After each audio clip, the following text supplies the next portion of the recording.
वेगळे होतात आणि म्हणून दादा तेच म्हण दिलेली ना, गौवा से क्या नाता है, गौवा से क्या नाता है, गौवा तो हमारी माता है, गौवा तो हमारी माता।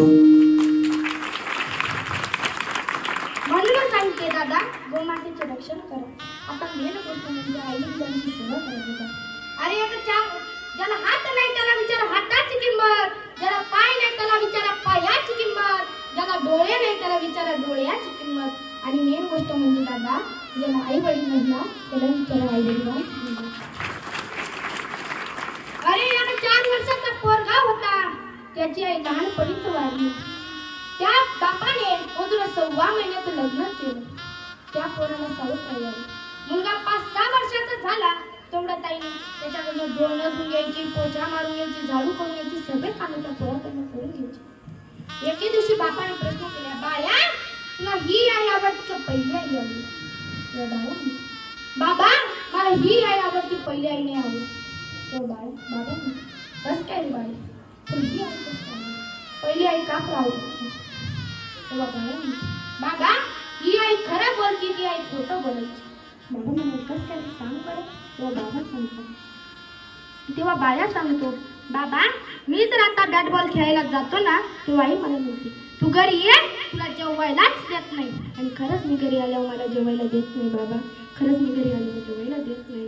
आणि जी जुनी आई होती ना, ती मी बॅट बॉल खेळायला जायचो तेव्हा आई मला म्हणायची तू घरी ये, मी जेवायलाच देत नाही। आणि घरी आल्यावर माझ्या डोक्यावर हात फिरवून मला जेव घालायची बाबा, मला जेव घालायची। म्हणूनच सांगतो दादा, बघा दुसऱ्या दिवशी वडील बाहेरगावी कामासाठी गेले। आईला पार्टीला जायचं होतं म्हणून बापाने 15,000 रुपयाची साडी घेतलेली होती, ती आपल्या बाळ्याकडे घेऊन बाळ्या एवढी साडी इस्त्री कर। आई मला नाही येत ग इस्त्री करता साडी, मला नाही येत ग इस्त्री करता साडी। तो आईने 2 काना खाली वाजवल्या आणि गुच्चूट इस्त्री कर। तेव्हा बाळ्या म्हणाली, बाळ्या रडत रडत इस्त्री करू लागली। बाळ्या रडत रडत इस्त्री करू लागले तेव्हा बाळ्याला आपली शाळेची गोष्ट आठवली। मी शाळेत इतका हुशार असून सुद्धा आईने मला शाळेत पाठवलं, मला घरातले काम करायला लावले। तेव्हा शाळेतला मित्र आला आणि सांगितलं, बाळ्या मला गृहपाठाची वही दे, मला गृहपाठाची वही दे। तो बाळ्या परत बेडरूम मध्ये गेला आणि बेडरूम मधनं आपल्या दप्तरात गणित गृहपाठाची वही काढली आणि बाळ्याला दिली।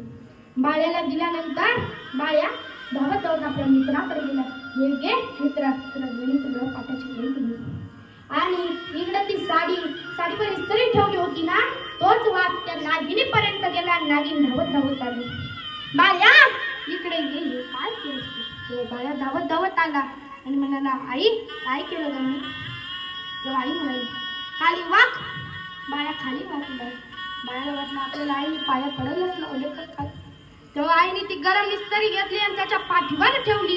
व बाळ्या जोराने म्हटला, आई ग हे काय केलंस तू? आणि बाळ्या रडत रडत आपल्या देवरूम मध्ये गेला। देवरूम मध्ये देवाचा फोटो होता आणि देवाच्या फोटोला म्हणाला, माना की तू दयाळू है, माना की तू दयाळू है। भगवंता आजपर्यंत फक्त मी जे मागितलं तू देते दिलं रे, मला फक्त माझी आई परत दे रे, मला फक्त माझी आई परत दे रे। कशाला गेले आई तू स्वर्गाला?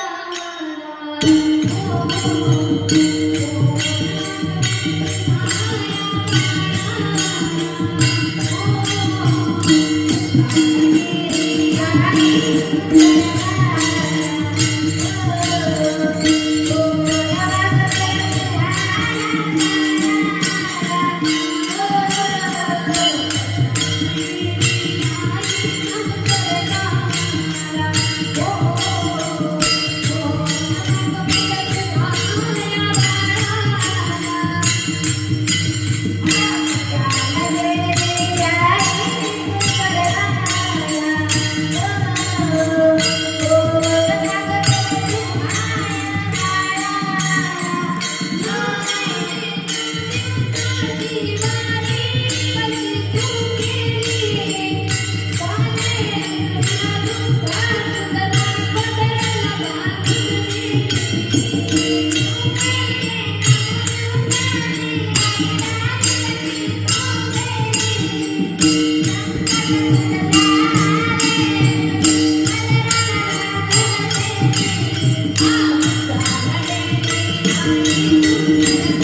आहे